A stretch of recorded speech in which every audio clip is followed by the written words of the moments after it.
রাজ্যে একের পর এক তৃণমূল নেতা খুনের ঘটনায় এবারে পাল্টা মুখ খুললেন বিরোধী দলনেতা শুভেন্দু অধিকারী। শাসক দলকে কটাক্ষে বিধে সাফ বললেন, মারছে তৃণমূল, মরছে তৃণমূল। এবার তৃণমূল নেতারাই রাষ্ট্রপতি শাসনের দাবিও জানাবেন। যদিও শুভেন্দুর এই মন্তব্যের পাল্টা দিতে ছাড়েননি শাসক শিবিরও। দেখালেন মণিপুরের ঘটনা। গত 3 দিনে 3টে উইকেট পড়ে গেছে।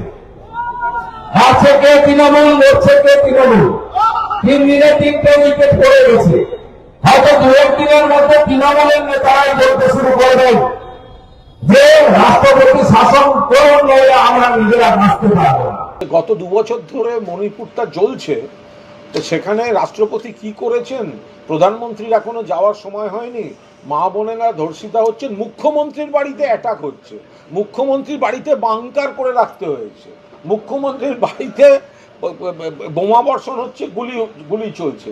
তাদের আবার রাষ্ট্রপতির কথা বলতে লজ্জা করে না? তৃণমূলকে টার্গেট করা হচ্ছে, কারণ তৃণমূলকে ভোটে হারানো যাচ্ছে।